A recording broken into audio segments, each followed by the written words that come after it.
Welkom. Tof dat je luistert naar Kerstspel. Een podcast voor ieders persoonlijke professionele ontwikkeling met het serious gaming gedachtegoed.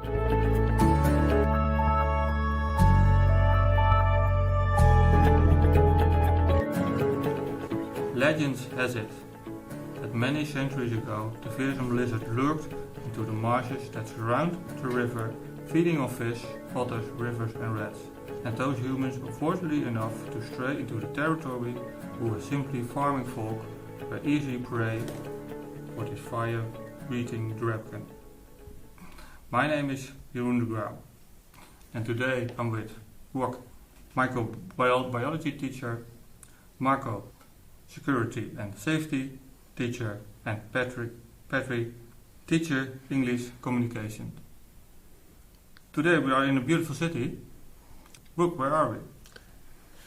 It's a beautiful city, capital of Slovenia, a small country shaped like a chicken in the middle of Europe, just below Austria, east of Italy, in north of beautiful Croatia. So that's where we are, having a great time in a beautiful weather. Yes. It's raining today, but that's really not a problem. We are with a Dutch guy, someone out of Slovenia, and one from Finland. Mm-hmm. And we're going to discuss about gaming, serious gaming, and what kind of part it has in your life and in your college and your education. Well, to start, are you a gamer? If I start, Petri, yes, since childhood. So I began in the 80s with my first computer, Commodore 64. Have been a gamer since.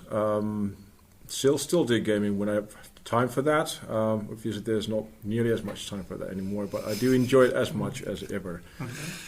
Mm-hmm. But you were started with a Commodore. Yep. And what typical games you were playing there? Well, the beautiful thing about that was it was the first really popular computer that was widespread in the world. And to mention just a curious fact, Finland was the first country in terms of how many computers, that computer we had per capita in the country in the 80s. And that computer was, because of its cheap price and relatively good features at the time, particularly the sound chip, you could call it the beginning of the games industry in terms of how computers came to homes and then how people started learning to program on them. And that was a very different thing back then compared to today.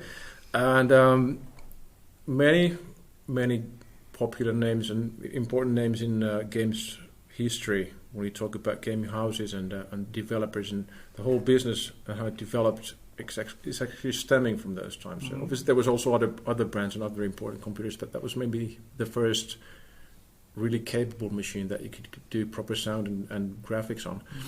So what we saw back in those days was a lot of experimentation because there were no rules for the business. You would see crazy ideas for games a lot, which is particularly, if you compare to today's situation, if you compare that to the indie scene or the mobile gaming scene, that's pretty much the same, but it was even less limited back then. So see this, off-the-chart ideas. Obviously, platforms were much more limited, so you could not possibly do the ideas you have to see the power for today. But I've seen the history of gaming during my lifetime from those early days to what we are today, and it's been really, really an interesting trip. Okay. Yeah. But there was also in that time gaming in school? Not really, unless you count the semi-legal exchange of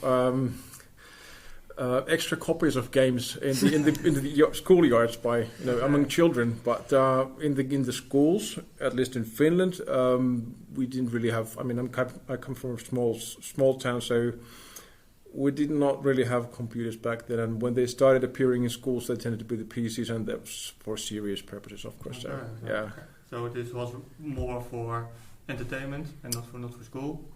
You could say so. Yes. Yeah, Okay. you could say so. Okay. In Slovenia, we're now that Peter mentioned how things were going in those schoolyards, how the extra copies were being distributed. In Ljubljana, there were quite a lot of PCs when I was in elementary school, so I kind of grew up with the computer, but it was different then. Now I kind of called my brother and said, "Do you want to play?" And we connect. Him being on a coast and me being here, and we can play simultaneously. But back then, co-op looked like 3 of us sitting behind the keyboard, and one was pressing the arrows to move around, one was pressing jump, and the third one was pressing shoot, and we were playing Wolfenstein. That's really true. But this also, the Commodore and the PC are both digital games, but technology. Did you play on the schools in the past? Did you play analogic games? You mean as manual games or board games? Yeah, that was a thing. Yeah, absolutely we did. So you could say that if back then, of course, the term gamification didn't exist, but we did play games in classrooms. Yeah, traditional ones. I don't remember playing games. I mean, we did sports and very games that involved a lot of movement. But not really board games. And also the computers came into offices first in the school. It took time before they seeped into the classroom. Our games in school was ice hockey courts and drawing them, and there is some line that you have to get into, and you won all the cards afterwards.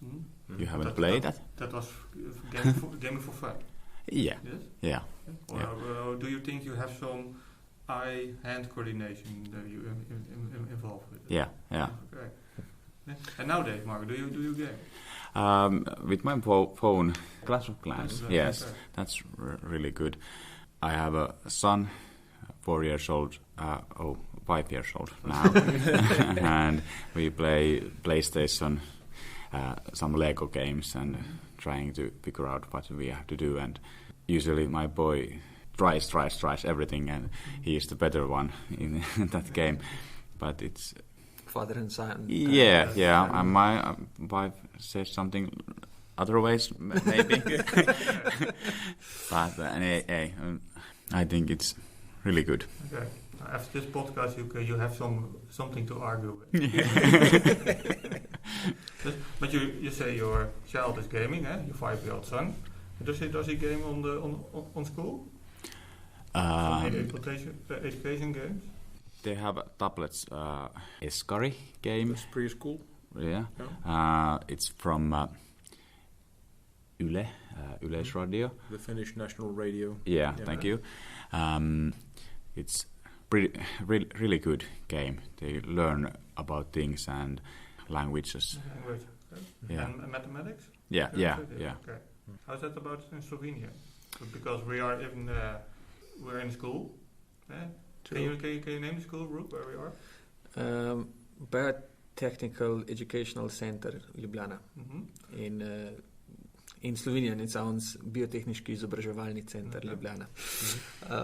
We here in our school, it's high school, so after elementary school kids choose different kind of programs. Some last only 2 years, then there are 3 or 4 year studies that they can choose from.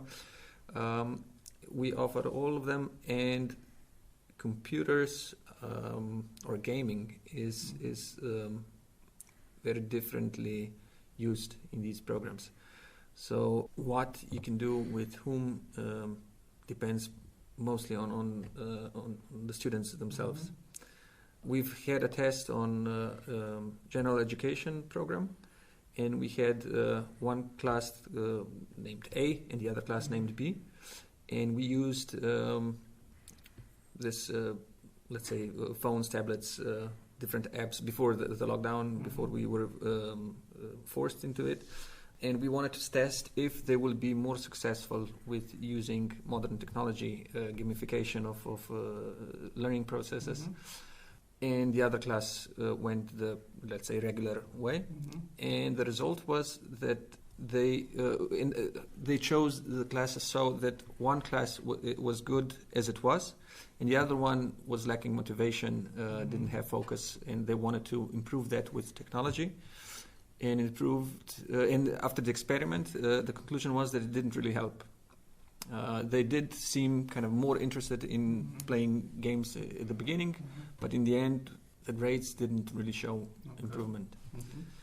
But that was a small study. That's like 30 students in one class, 30 in the other, and it lasted only for 1 year. So, and it also can depend on what kind of game they were playing. If the game is bad, the results are bad. And also, then, if you have this negative attitude, you, even if the game is good, you refuse to accept it, and you're just like a rebel to whatever is offered. And I think this was this kind of class, and it showed also no matter what approaches were taken. And it's really hard to teacher also. You have to be so motivating that this is good thing. That you have to like this. I have used gaming on education.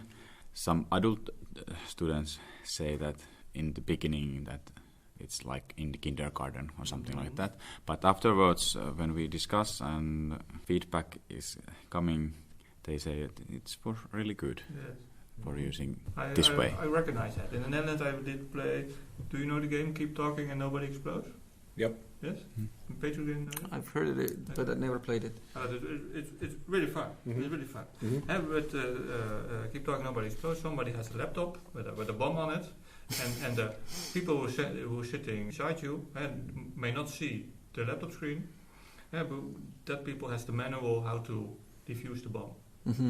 So you really have to communicate what are you seeing on the screen, and the other people is searching in the manual what kind of bomb it is, how we have to defuse the bomb. There's a time limitation, and when things are going fault, the time will rise. And the first time. Adult people said van, not for me. I'm here for serious things. We are here for serious things. But afterwards, a couple of other students get the message. Why are we in this game? It is about communicating, leadership, giving, getting advice, following orders. And I did it also with younger students. And what you said, the most students who are quiet, saying nothing, were better at the game, were just say the message. I think there are really a dozen of possibilities for gaming in education. How do you see that? Well, for my part, since I work with English communication, in my work we need to kind of convince people also, but also train them in for different situations where they might be communicating, for example, with clients who might be non-experts in their field, in a way that they would be that they would understand what the, for example, how the device works or what the problem was and so on. So I've found that many times people, especially adult learners, might have, like you mentioned before, they might have these kind of preconceptions about games and teaching that, this is for kids. And they also often come with from very, very different backgrounds. So somebody might have years of experience in working in an international job, so they might use English all the time, while another person in the same group might have used English 20 years ago and is very, very, not very advanced in it. So what we use games for tends to be, of course, simple games, but that's, of course, not... doesn't take anything away from the idea of using games. So, for example, in Quizlet you get these the game which is called Live. So you get, for example, a vocabulary that has to do with machine parts, one example, and then they form teams which are then playing against each other. So you get a screen where you have 4 alternative translations for a word, which is on the top of the screen, and it keeps changing, and one of the team members has the correct word at one time. So what they do is the team needs to communicate, and they might look at each other's screens and would that be the correct word? And then if they get it right, they get 1 point, and there's a stretch of 15 points. And when they provide a wrong answer, they go back to 0 points. It's very competitive. Yeah. So what happens usually is that when we do a practice round, people go, okay, "This is awful. We don't even know these words." I usually throw them in the deep end of the pool and give them the game first, and the vocabulary only after that, or during the game. So it's good to demonstrate to them that it's actually not that difficult to be able to understand, learn new words quickly through games, and also they kind of automatically start communicating during the game. So that kind of removes the problem, which often happens, especially with new groups, that they are kind of afraid to say anything because what if I make a mistake? I will be ashamed and all that. So it's a game they kind of forget that because the game is exciting for them. So that's, for me, it's one good example of a simple game kind of aiding the students to go forward from the starting point at the beginning of the course, especially. And how often do you use that? Very often. Yeah. And what is how often? Well, I mean, typically the situation is involved with beginning of a new course, and especially during the corona when we're online.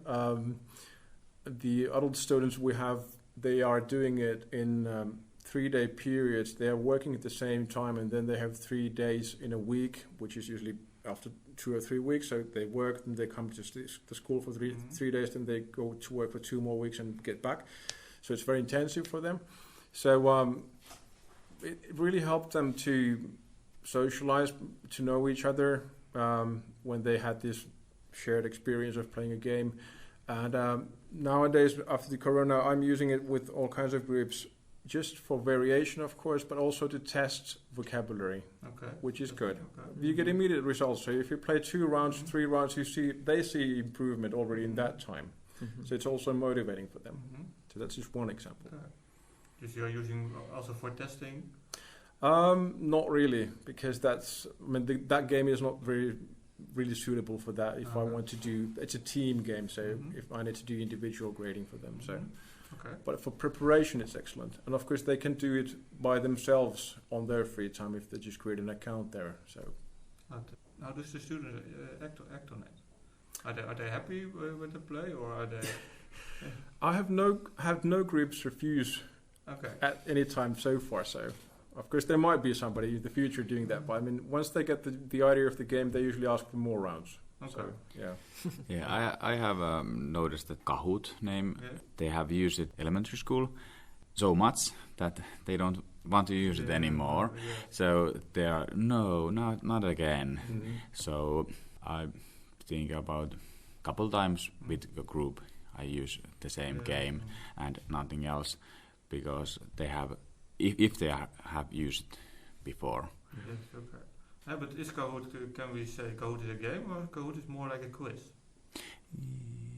They game each other. There is a competition, right? Yeah, it's competition to get more points. And the format is a quiz. That's a format. But we're here in Slovenia, Ljubljana. We are people from Netherlands and from Finland. How's the culture about? How's the society seeing about gaming? I can remember that in the Netherlands, still 10 to 15 years ago, gaming was for geeks. How was it then in Finland and Slovenia nowadays? In Slovenia, I would say that generation from, let's say, 45 and on consider games as something that's looked down upon. Gaming in general. And I was listening to an expert about some teaching methods, and he was really bewildered by the fact that there are people that are watching someone play a video game. When you think about it, it's really odd, but I know it's so... I'm 35, so I know people who are actually either following, being followers, or I even know two that are playing games and have followers that are they're not making a living out of it, but this provides some income for them. I also know for the stories that elite athletes manage to achieve some extraordinary results in their sport field, but didn't earn nearly as much money as they did later when they switched to gaming and started playing, I don't know, Clash of Clans or League of Legends or Counter-Strike, whatever it was, something. And because everyone wanted to play with that superstar, of course they were willing even to pay for that, and the financial view of the thing was like, okay, so you spent 15 years building your sports career, and you earned X amount of money, and then you switched to gaming, which took you like 2 weeks, and you made 70x the money you made in a sports career. So, when in my generation, when you're 35, it means like, you have a job, you slayed the main dragon, so you got your education, you found your mate, and now what? And you see all the different paths that led to what you would like to achieve. And so I think that my generation accepts that there are other ways. Some of them are also employed in these companies that make games. But for example, generation of my parents, they're still like, even the people, the friends that have jobs in gaming industry, so they're having a good life. Their parents are still like, him and his games, you know. And he, in the younger generation, well, there are many different gamers or views of gaming. For me, it was for like, let's say 10, 15 years ago. It was really it was more 10 years ago. A discovery. I went to Spain to some friends, and they gathered together and they played video games, which wasn't that odd. But for me, the new thing was that girls came with their own laptops and they played, because in Slovenia it was a guy's thing. And then when girls started joining the discussion, it was like, wow, you're a gamer, you actually know what you're talking about. It was an extraordinary moment. Okay. That's really different than in Slovenia, where only boys are gaming. Yeah. Now it's changing. I think now doesn't really make much difference. If you would make an overview, I think it's like 55% maybe boys and 45 girls. I would still say that there are more boys, but just barely. Yeah, it's a general. I think girls play other games than guys. Yes. For sure. Yes. How is it in Finland? How does? Well, in my work, I work with ICT as well, so I would say that then, if we talk about the gender, how many girls are playing and how many guys are playing, I've seen the same shift. So when I began 15 years ago in my current job, ICT was mainly, 90% of all groups were male, but now we have about 50-50. So also in the professional sense, girls have now really begun to seek these jobs in ICT and gaming as well. So we've got games production at our school as well. And to answer the question of how is gaming seen in Finland, I think we can agree with Rock here that it's a generational thing as well. So my parents' generation, which is the big generation that was born in the 40s and 50s, that's kind of an alien concept to them. But nowadays, we've got some very successful games companies in Finland when they're in the news, and ICT and the whole Nokia thing is just kind of related. So it's not that much frowned upon anymore. But I can recognize when you said that in Slovenia that was your games, but not so much anymore. Now, for example, if you take to media, you see more about how successful Clash of Clans is, for example. So it's much more positive nowadays. Yeah, I think girls play different games than boys. But maybe just as many play, you think? If we would ask 10 boys on the street, do you game? How many do you think would answer with yes? 8. Okay. But girls maybe 6. From my point of view or perspective, I'd say it's 50-50. Because I've got 2 daughters in their early 20s. Both of them play games. Their friends play games. I'm talking about digital games. And as I said, in our study programs, we also have a healthy amount of women there. So to me, it looks like it's almost even. I have 6-year-old girl. He doesn't play. Well, that's everybody has their own personality. Okay. I didn't know that. Yeah. Thank you, Petri. Is she not playing? I think she is playing, but not gaming. Sorry, that was wrong. We did have a discussion about it. I have a PlayStation and I have a PlayStation Move that you can dance or something like that.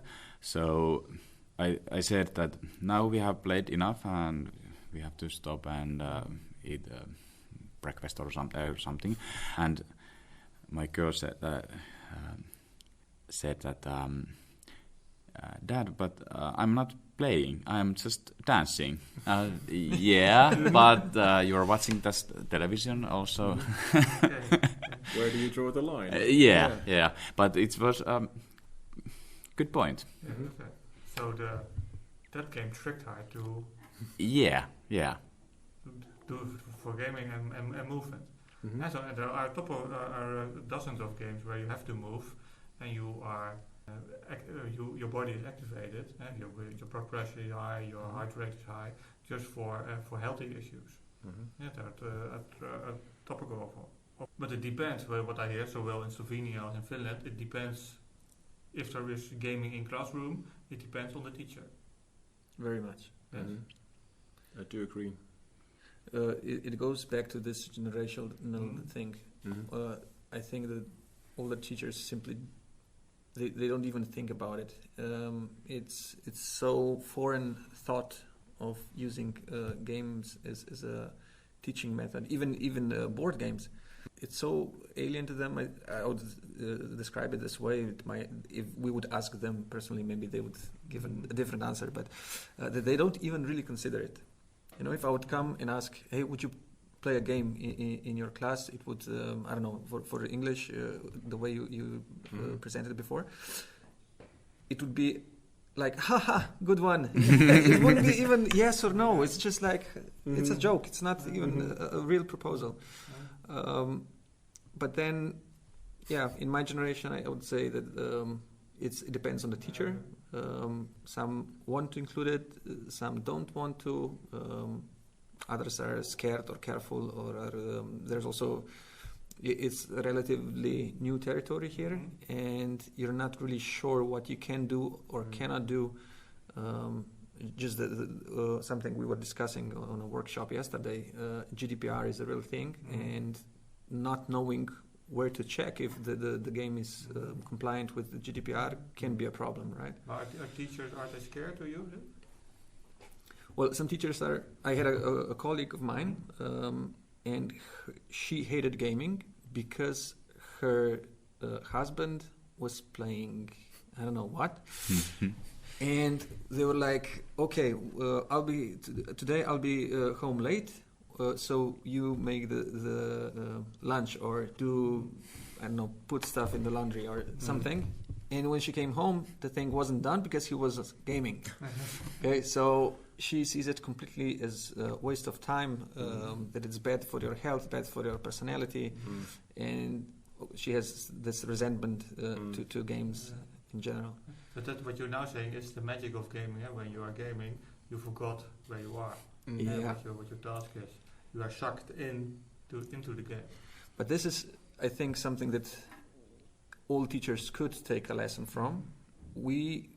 Why we like gaming is because it takes us to a flow state, right? Where you lose track of time and you kind of let all of your thoughts and actions go in one direction in perfect harmony. I don't know how to say it, but because of that, you actually can spend 4 hours there, and if you look just the gaming result, you usually get better, right? You proceed to the next level, or you unlock something because you made an achievement and you know how to use the given tools better. So as a teacher, we should learn from that, in essence, to make our classes achieve the same, to kind of pull the students in, to enable them get into a flow state and really. It's a problem. I mean, it's not an easy thing to do, and knowing that in AAA games there are really brilliant minds behind it and a lot of science behind it, so it's hard for one teacher to just... Yes, but that are really about the games with our commercial, where the game publishers will have, they throw 100 million euros to the wall and the game is there. As a teacher we do not have that amount of money, so we can start small. When we are at the break you are busy with a board game Catan, and you are transforming to your own context. Can you tell us about it? Yeah, the original game Settlers of Catan was a great success in our society, let's say. For those of the listeners that know it, you know what I speak about. The rest, it's like a strategy game. You build your own terrain. Every terrain has its own resource, and then you're basically positioning your villages and your towns and connecting them with roads in a way that they border on as many resources as you can, so that you get the more resources that you get, the more you can build, and eventually you achieve all the points you need to win the game. There's also some strategy involved, but what I am trying to do is build, because I'm teaching microbiology, I would like to just redesign the game, not really reinvent it, because the mechanics, the game pieces will be pretty much the same. But instead of building a village, for now I'm not so much microbiology, but more on biology field, and I hope it will evolve to different niches. So at the moment, instead of building a village, you grow a flower. Instead of building a city, you grow a tree. Instead of building a road, you grow roots. And of course, the resources are changed. So instead of bricks, wheat, sheep, and I don't know, in Settlers of Catan, here is water, sun, pollinators, earth. And then again, the game continues as just the same as Settlers of Catan, and you kind of grow your garden. You go to garden, okay. But in Catan there is also a thief. Yes, there's a thief that's stealing resources, or enables one player to steal resources from the other player. I changed it into a goat. I think it's pretty obvious the relation between the plant and a goat. And also for the victory points, there are cards that you can get that get you victory points. In order to win in the original game, you need to get 10 points. Village being 1, city 2. So let's say you have 5 cities, you've won the game. But there's another way to get points is by spending resources for extra cards. And in this bio version, you have like fly traps. Venus flytrap is a plant that can eat insects. Okay, yeah. So you spend extra resources and you just kind of evolve in a way that you can also feed yourself on insects. Then there is a card that makes you more resistant to drought, and because of that, that's another victory point. So it's the same mechanism as Settlers of Catan, only the design is a bit changed. And the goal of the game is they learn about biology, or? To kind of think and value evolution or adaptation of living creatures to the environment. Mm-hmm. So they will grow their flowers and their trees if they will have the right, if they will grow their roots in the right way, and if they will spend their resources wisely, be it for planting new plants or for buying, in essence, new adaptations. One simple example, my colleague have used Alias. I don't know, is that game in your country?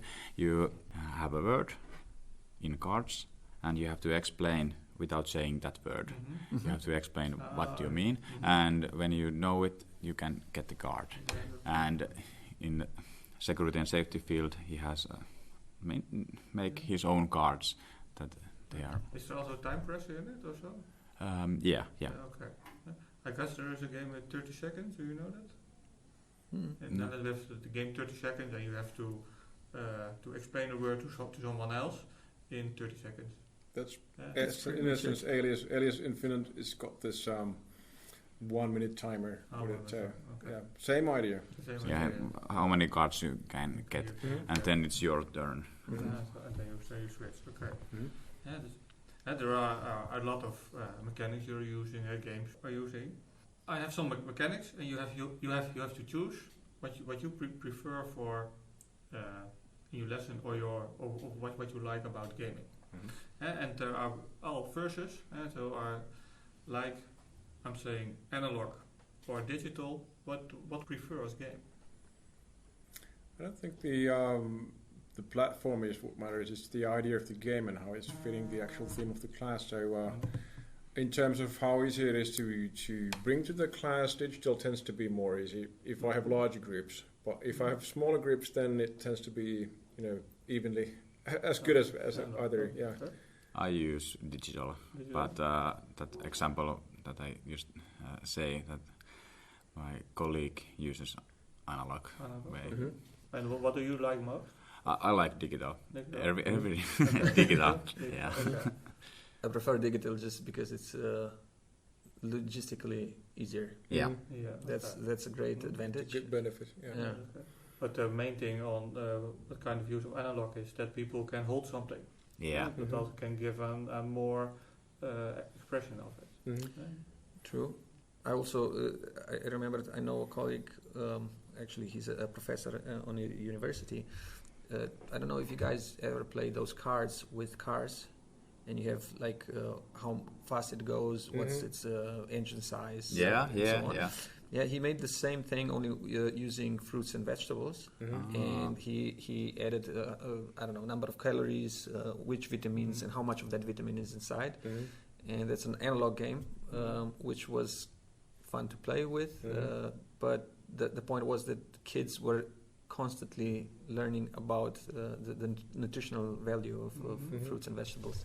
I think that was a brilliant idea. So it is really about knowledge. In this case, it was Yes, knowledge. Yeah. yes. Okay. Yes. Now, another one, offline or online gaming. Well, when it comes to my teaching, it tends to be always online if we go digital, because we need to work in groups and they need to communicate with each other. So, like with the example of the quiz live game, so I would say 100% online. Online. Okay. Why? I haven't used any games that students could play offline. I don't have any idea how we could do that. Brooke, offline or online? I can't really imagine how to play a video game offline in a class. So I would say online, definitely. But a video, you can also play a game offline. Hackathon is offline. That's okay. If we're talking about analog games, but digitally, I would go for online. For online. Mhm. Okay, cool. If you should choose about a competitive game or a cooperative game? I think both are good. Again, as long as it serves the purpose, so it depends on what we want to achieve with the game. So I've used both. I like to use both, and competition is very good for motivation as well. Often, but we need to establish that this is not a serious competition, and especially with groups that have very different skill levels, that is not really an option at the beginning. But when we get to the point where they are roughly at the same level, then it's a very good motivator. I have used only competition, but I have to think something else also. But I have used Seppo game. It's a Finnish company, and it's almost like competition, but the points isn't. I haven't used the points so much. They don't. Students understand that it's not the point in that game. So it has to be what kind of goal you want to achieve. Will it be necessary to give points? Yeah, I have give them points, but I have explained why I give you those points, and some group win, but it's just there's no really a value about no, winning. No. Okay. I used a game in which it was basically a competition, but it allowed forming alliances. Mm-hmm. So different groups were able to kind of connect to each other to help each other to a certain degree, and maybe gain advantage from other groups, and then they would just battle it out for the final position. So it starts with competitive and it goes to cooperative. And then again to the competition. Yeah. You can mix those two if you want. Well, sometimes of games are designed they are designed to failure, but there are also games where are designed to win, designed for success. If you have to choose about those two, design for failure or design for success, what will you prefer as a game? Well, for me, as in the language class and communications class, I don't see, at least now immediately, any purpose for games that aim for failure, because that's one of the things that we need to kind of work with, that we need to convince students to be brave enough to communicate with strangers and all that. So failure might not be the best motivator for that goal. So not really in my field. Okay, not helpful. Yeah, I said same. Okay. Yeah. In microbiology, we have practical classes in a laboratory, and there is the place where they fail a lot. So I would give them winning game. Okay, for success. For success, okay. Yes. Just to compromise to balance it out. But I heard there is a lot of gaming in Finland and Slovenia, but it depends on the teacher. If you can dream, what will it be in 5 years? Well, there's I read an interesting article about the why isn't game design that we see in AA games, for example, or in video games in general, why isn't it brought more to the digital learning environments and the whole picture of digital learning, and why aren't games more popular? And the question was answered by the result that was, we simply didn't think about that in that angle, or from that angle. So we have the people who design games and games houses and the whole business of making games, and then we have education people, but they don't really meet. So whenever we talk about educational games, we usually talk about awful games, because we don't have people who actually are really good at designing games. So, and there was a question about, if you have a great complex game that has a brilliant interface that makes it easy to play, why couldn't that be transferred to digital games in education, for example? So if I could see that happen, we would see a lot more platforms where we could actually participate in the design of games. We would be having games that are easy to use but still complex. You take microbiology, I'm sure you can already come up with ideas that might be great for video games. So if we talk about games proper, and I mean like in full video games, we have everything displayed in 3D and so on. That's probably, hopefully, would be the next step. Yeah. But do you also think that it is about a generation? Do you think the people are going to school in 5 years to say it is mandatory we will play games? It's actually, I don't know about mandatory, but we have seen a lot of steps in the right direction. So we are seeing VR coming to medical schools and so on, new laboratories that have full uses of that. So I think it's already happening, but it's difficult to tell the pace, of course. So when and where will we be at this point where we have kind of seamless integration of gaming into teaching? Yeah, I would like to see virtual reality more in teaching. Hopefully we can use it. It would be usable and cheaper. Okay. And why is it? Because virtual reality, or because it is more immersive? Yeah. But you want the VR because it allows you to interact better with the world, or why would that be better than just on a screen? I think it's better, feels more natural. You can more authentic. Yeah. Okay. It's about the dimension, like it is real. Yeah.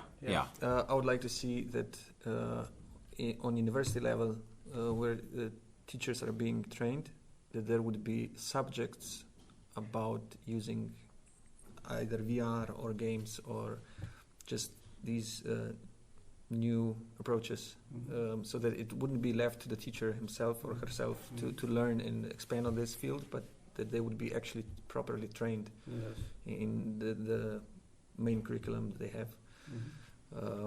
And of course then that would have to be supported with great games like Petri mentioned, and the whole interface. Yes.